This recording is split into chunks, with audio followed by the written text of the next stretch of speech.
The woman who signed for my delivery 3 weeks ago has been dead since 1994.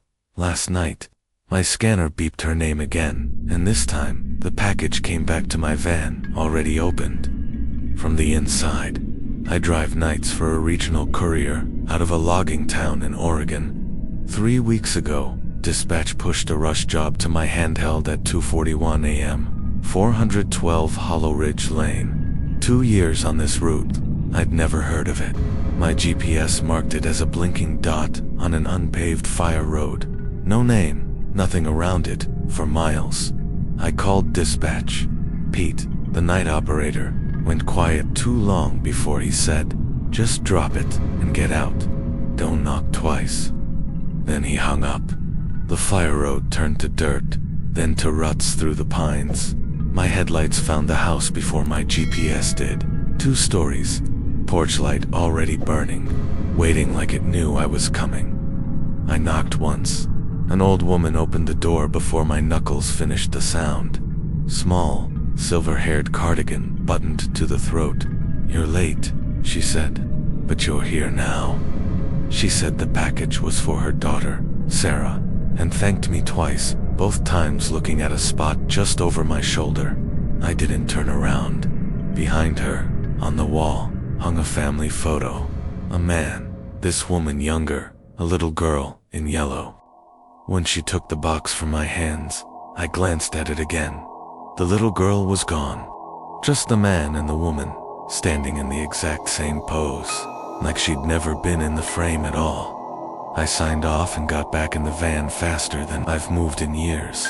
Halfway down the fire road, my radio dead static the whole drive out, crackled awake. Not a voice, not music, just my name, whispered once, drawn out slow, testing the shape of it. Donnie. I didn't stop driving until I hit the highway. The next day I looked up the address out of habit. County records. A house fire, 1994. 1 fatality, Eleanor Voss, 61. No daughter named Sarah, ever, on any record tied to that address. The house had been condemned for 30 years. I told myself it was a database glitch. I almost believed it, until last night. 2:41 a.m. My scanner beeped the same rush tag, same address. I called Pete. Nobody at dispatch picked up. I drove out anyway. The house was there. Porch light on, door open an inch, like she was expecting me.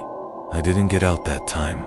I sat in the driveway with the engine running until I finally reversed all the way back down the dirt road, headlights off, because I didn't want anything to see exactly where I was looking. I'm writing this at my kitchen table with every light in the apartment on. My scanner just lit up again. 2:47 a.m. Same address, same rush tag. Except the delivery log doesn't say out for delivery anymore. It says return to sender. There's a box sitting on my passenger seat right now that I never brought back inside. The flaps are torn open outward, not in, like something pushed its way out from underneath the tape. And taped to the inside lid, in handwriting that isn't Eleanor Voss's, is a delivery slip with tomorrow's date. Signed for, by me. 3 weeks ago, my own delivery van passed me on an empty highway at 1 a.m. Same dent, same cracked mirror, same peeling logo, and I was already sitting behind the wheel of mine. Last night, the other driver got out first. He had my keys in his hand. My name's Ryan Cole. I run nights for a delivery outfit covering high desert in New Mexico, small towns, long empty roads. The first time I saw the other van, I told myself it was another driver on the same contract. Except when I called dispatch the next morning, the scheduler laughed. "Nobody, man. You're the only one crazy enough to want that route." 4 nights later, the van slowed as it passed, matching my speed. Close enough to see the driver under the dome light. It was my face, my jacket, my exact haircut, but he wasn't confused the way I was. He was smiling like he already knew something I didn't. I didn't tell anyone. Who would believe me? I just started running the dash cam the whole shift, in case it happened again. It did. Not every night, just enough that I couldn't convince myself I'd imagined it.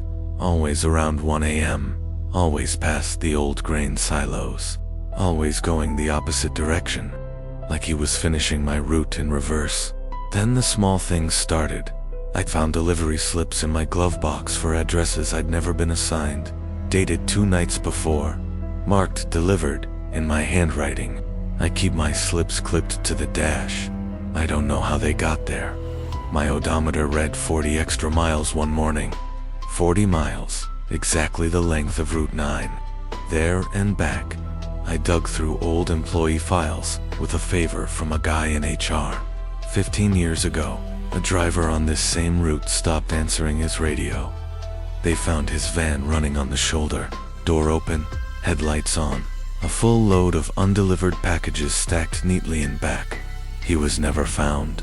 His name isn't in any current record. Last Tuesday, I tried to end it. I pulled into a gas station, engine off, lights off, and waited. 20 minutes later, the other van rolled in and parked 2 pumps down. He got out, walked toward my window, still smiling, and pressed one hand flat against the glass. He mouthed something I couldn't hear through the door. I read his lips 3 times before I let myself believe it. My turn now. I drove home doing 90 and didn't check a single mirror. This morning, dispatch called before my alarm went off. Payroll flagged something to Ryan Cole's clocking hours on Route 9. Same employee number, shifts that never overlap by a minute. The scheduler asked if I had a brother using my name as a joke. I said no. He said he'd look into it and hung up. Then he texted me tonight's manifest. 1 stop on it, my own address. I'm home right now. I've been sitting in my driveway for 20 minutes because the porch light is already on, and I know I didn't leave it on, and parked in my usual spot. The one right in front of my door is my van. Engine running, driver's seat empty, and my front door, which I locked myself this morning, is standing open.